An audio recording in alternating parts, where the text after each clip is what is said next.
ஆத்மா நமஸ்தே. இன்றைக்கான புத்தக வாசிப்பு பேஜ் நம்பர் 200, சாப்டர் 24, காளிங்க நர்தன ரகசிய அர்த்தம். படத்தில் ஒரு படம் இருக்கு.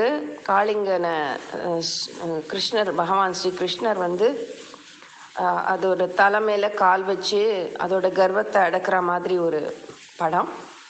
படத்தில் ஸ்ரீ கிருஷ்ண பகவான் காளிங்க மடுவில் இருக்கும் 5 சிரசுகளை உடைய நாகேந்திரனது சிரசின் மேல் தன் பாதத்தை வைத்து நர்த்தனம் செய்து அதன் கர்வத்தையெல்லாம் அடக்கியதாக சொல்கிறார்கள். இனி காளிங்க நர்த்தனம் ரகசியார்த்தம் எதுவோ அதை இதனடையில் சொல்ல போகின்றோம். நாம் உள்ளுக்கிழுத்து கொண்டும் மறுபடியும் வெளியில் விட்டு கொண்டுமாயிருக்கும் மூச்சுக்கு கால் என்று சொல்லப்படும். இந்த மூச்சு என்னும் காலுக்கு இருப்பிடம் எதுவென்றால் நாபி. நாபி என்றால் தொப்புள். இந்த தொப்புளானது எப்படி இருக்கின்றது என்றால் மடுவை போல் வட்டமாயிருக்கின்றது. மடுவென்றால் ஜலம் ஓடிக்கொண்டிருக்கும் நதியில் எவ்விடத்திலாகிலும் ஓரிடத்தில் விசேஷ ஆழமாய் ஜலம் நின்றிருக்கும். அந்த ஜலம் நிறை இடம் வட்டமாயிருக்கும். ஆதலால் அதற்கு மடு என்று பெயர் உண்டாயிற்று. அதுபோல் நமது தொப்புளும் மடுவை போல் வட்டமாயிருக்கிறது. இந்த தொப்புள் எனும் மடுவில் மூச்சு எனும் காலானது லிங்கம் போல் நேராய் நின்றிருக்கும். மூக்கு துவாரங்களின் வழியாய் வெளி வந்து இமை கொட்டும் அவ்வளவு நேரமும் சும்மா இராமல் இரவு பகலாய் நர்த்தனம் செய்து கொண்டே இருக்கின்றது. அதாவது மூச்சு எனும் காலானது தொப்புள் எனும் மடுவில் இருந்து புறப்பட்டு அடி பெருத்து நுனி சிறுத்து லிங்கம் போல் நின்றிருக்கும். மூக்கு துவாரங்களின் வழியாய் வெளிவந்த மூச்சானது மேலும் கீழுமாய் ஏறி இறங்கி நர்த்தனம் செய்வதனால் இதற்கு காளிங்கம் என்று சொல்வதற்கு காரணமாயிற்று.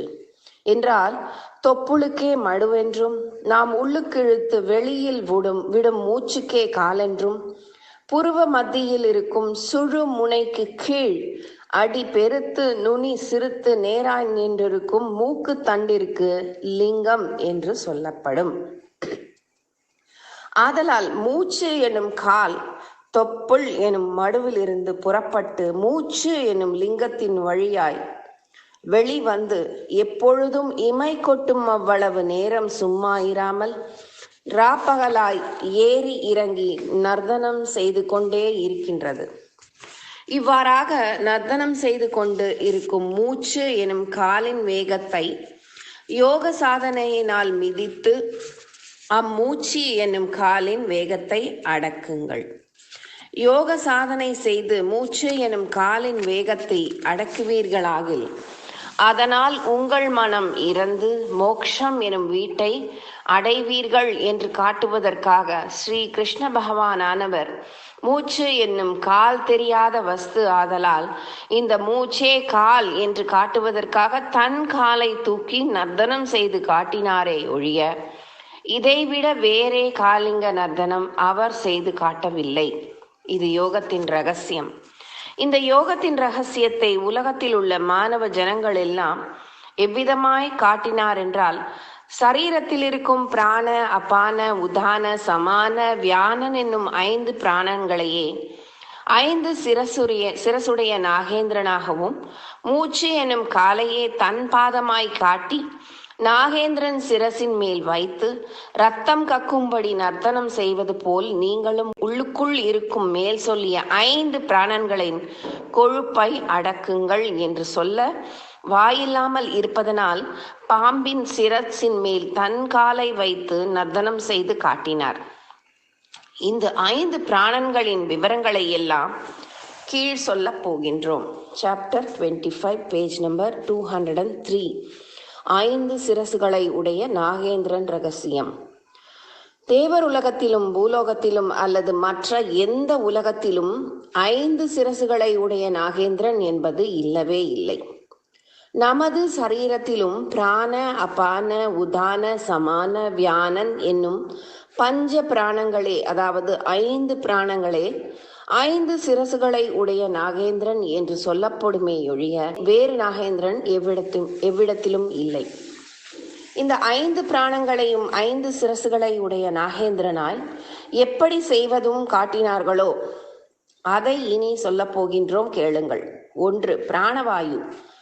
இது இதயத்தில் இருந்து மூக்கு துவாரங்களின் வழியாய் உள்ளுக்கும் வெளிக்குமாய் மூச்சு என்னும் பெயருடன் ஏறிக்கொண்டும் மறுபடியும் இறங்கிக் கொண்டுமாய் இருக்கின்றது.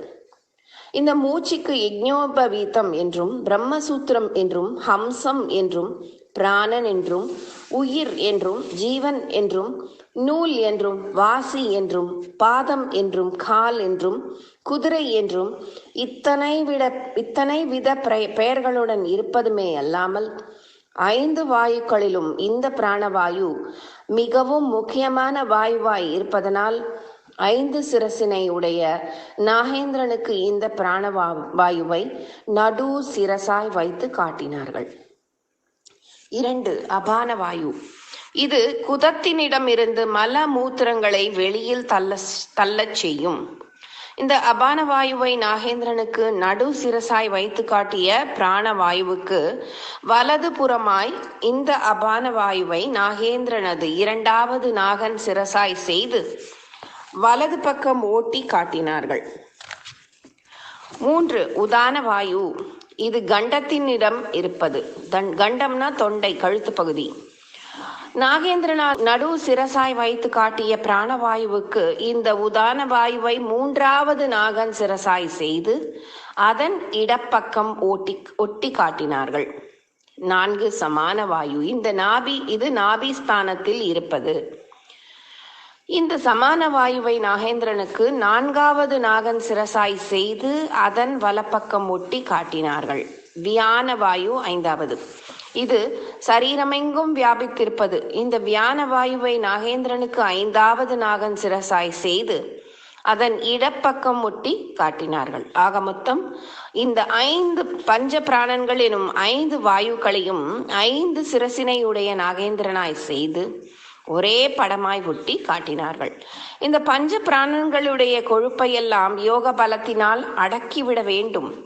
பஞ்ச பிராணன்களை யோக பலத்தினால் அடக்கிவிட்டால் அப்பொழுது மனம் இறந்து போக நித்திரை செய்யலாம் என்று காட்டுவதற்காக ஸ்ரீரங்கத்தில் ஸ்ரீ ரங்கநாதர் ஆதிசேஷன் மீது சயனித்து யோக நித்திரை செய்வதாய் மாணவ ஜனங்களுக்கு காட்டியிருக்கின்றார்கள். யோகம் சித்தியானால் அதன் பிறகு ஞானம் தனக்கு தானாகவே சித்திக்கும். யோகம் சித்திக்காவிடில் ஞானம் சித்திக்க மாட்டார். இப்படிப்பட்ட ஸ்திதிக்கு வந்த யோகி எப்படி இருப்பான் என்றால், எவ்வித பற்றுதலும் இல்லாமல் நிஷ்களங்கமாய் படிகம் போல் பிரகாசித்து கொண்டிருப்பான். படிகலிங்கத்தின் எதிரில் வெண்மை வர்ணமுடைய புஷ்பத்தை காட்டிய போது அப்புஷ்பத்தின் பிரதிபிம்பம் அந்த படிகலிங்கத்தின் வெண்மை நிறமுடையதாகவும், சிவப்பு வர்ணமுடைய புஷ்பத்தை காட்டிய போது சிவப்பு நிறமுடையதாகவும், பச்சை வர்ணமுடைய புஷ்பத்தை காட்டிய போது பச்சை நிறமுடையதாகவும் காணப்படும். இவைகளை எல்லாம் களைந்து பார்க்கும் பொழுது சுத்த வெண்மையுடைய படிகலிங்கமாய் தன் நிஜ சொரூபத்துடன் பிரகாசித்து கொண்டிருக்கும். அதுபோல நமது சரீரத்திற்குள் இருக்கும் ஆத்மா மேல்படி படிகலிங்கம் போல் பரிசுத்தமாக பிரகாசித்து கொண்டிருக்கிறது என்று அறிக. அவ்வித ஆத்மாவானது மேல் சொல்லிய காம குரோதாதி எனும் அழுக்குகளால் மூடப்பட்டிருக்கின்றன. இதையே பசு பதி பாசம் என்று சொல்லப்படும். அதாவது பசு என்றால் நாம், பதி என்றால் கடவுள், பாசம் என்றால் நமக்கும் கடவுளுக்கும் மத்தியில் இருக்கப்பட்ட ஆசை என்னும் திரை. இந்த ஆசை என்னும் திரையை யார் ஒருவர் நீக்கி விடுகிறார்களோ அப்பொழுது அவர்களின் பசுத்தன்மை நீக்கப்பெற்று பதியாய் விடுகிறார்கள். அதாவது பசுக்களாயிருக்கும் ஜீவாத்மாக்கள் எல்லோரும் பதியதாயிருக்கும் பரமாத்மாவில் ஐக்கியமாகின்றார்கள். இந்த பசு என்னும் ஜீவாத்மாவானது அஞ்ஞானத்துடன் கூடி இருப்பதனால் ஞான ரத்னம் மறைவு பட்டிருக்கின்றது. அஃது எப்படி என்றால், ஒரு வீட்டில் பிரகாசித்து கொண்டிருக்கும் தீபத்தை ஒரு கூடை கொண்டு மூடினால் அஃது எப்படி கூடைக்குள் மாத்திரம் பிரகாசித்து கொண்டு மற்ற இடங்களை இருட்டடைய செய்யுமோ, அதுபோல் நம்மிடத்தில் உள்ள ஜோதி ஸ்வரூபமாகிய ஆத்மா முன் கூறிய காம குரோதாதி என்னும் ஆசையினாலும் ஈஷனாத்ரயங்களினாலும் மூடப்பட்டிருக்கின்றது. இவைகளையே பாசம் என்று இதுவரையில் சொல்லி வந்தோம். இந்த பாசத்தையும் ஈசனாத்ரயங்களையும் பஸ்மம் செய்து பார்க்கும் அளவில் அவ்விடம் சேஷமாய் ஒன்றுமில்லாத ஆகாச வடிவே நிற்கும். அந்த ஆகாச வடிவம்தான் நீ, அதுதான் ஆத்மா, அதுதான் சிதம்பர ரகசியம், அதுதான் ஆத்மா, அதுதான் சித்திரகுப்தன் என்று சொல்லப்படும். ஆதலால் துக்க சுகம் அதிகரித்து தமது கதி காணாமல் கர்மானுசாரமாய் ஒவ்வொருவரும் அனுபவிக்கும் சுகம் துக்கமேயாம். பூமியெல்லாம் பரிபாலனம் செய்த போதிலும் இந்திரலோக பதவியும் வரவேண்டும் என்று தோன்றும். நாம் அனுபவிப்பது தாழ்ந்ததென்று எண்ணி பிரமலோக பரியந்தம் அடைந்த போதிலும் அவைகளெல்லாம் துக்க சுகமே ஆகும். சுயஸ்வரூப ஸ்திதியை பெற்று மோக்ஷானந்தத்தை அடையப்பட்டவர்களுக்கு இவைகளெல்லாம் துச்சமேயாம். ஸ்திரீகளின் மோக வலைகளில் அகப்பட்டு மின்னலை போல் க்ஷணத்திற்கும் அழியத்தக்க சிற்றின்பங்களை அனுபவித்து மீண்டும் எழுந்திருப்பதற்கு சக்தி இல்லாமல் ஸ்கந்த புராண வாக்கிய ரீதியாய் சக்தி இல்லாத எலும்பை நாயானது கடித்து யாதொரு ருசியை அறியாதது போல் துன்பம் அனுபவிக்க வேண்டிய பிராரப்த வினையுடையவர்கள் இன்பம் அனுபவிப்பவர்களைப் போல் நினைத்து வீசு கோச புழுவை போல வழி தெரியாமல் காம குரோத லோபங்களினால் ஆழ்ந்து உழலுகின்றார்கள். வீசுகோச புழு அப்படின்னா, வீசுகோசா புழுவானது நுண்ணியதாக நூலை ஒரு வழியும் இல்லாத கூடாக கட்டி அதிலிருந்து தான் வெளியில் புறப்பட்டு போக வழி காணாமல் அந்த கூண்டிற்குள்ளாகவே இறக்கும் தன்மையை போல மனிதன் பஞ்ச பாசங்களினால் தத்துவங்களினாலும் பந்தப்பட்டு ஈனமாகிய ஜனன மரண துக்கங்களை அடைவான். இதற்கு ஸ்ரீ பகவத்கீதை அத்தியாயம் 6 ஸ்லோகம் 11-12. இப்படிப்பட்ட மனிதர்கள் பிரதிதினம் அநேக எண்ணங்களை உடையவர்களாய் சாகுமளவும் அளவு கடந்த துக்கத்தை அடைந்தவர்களாயும் பெண்கள் ஆசையே புருஷார்த்தமாக நினைத்து இதுதான் மோட்சம் என்று நிச்சயித்தவர்களாயும் ஆசை எனும் அநேக கயிறுகளால் கட்டப்பட்டவர்களாயும் காம குரோத முதலியவற்றையே பிரதானமாக கொண்டவர்களாயும் காமானுபவத்தின் பொருட்டாகவே கெட்ட வழியில் திரவிய குவியலை சம்பாதிக்கின்றார்கள். இவர்களுக்கு உண்டாயிருக்கும் ஈசனாத்ரியங்களை பற்றி இனி இதனடியில் சொல்ல போகின்றோம். ஈசனாத்ரியம் என்பது தாரேக்ஷனை, புக்திரேக்ஷனை, தனேக்ஷனை அப்படிங்கிறது என்னங்கிறத நாளைக்கு பார்க்கலாம். இன்னைக்கு சாப்டர் 25 முடிச்சிருக்கோம், பேஜ் நம்பர் 207 வரைக்கும். நாளைக்கு பேஜ் நம்பர் 208 சாப்டர் 26 தாரேக்ஷனைனா என்னன்னு பார்க்கலாம். ஆத்மா நமஸ்தே.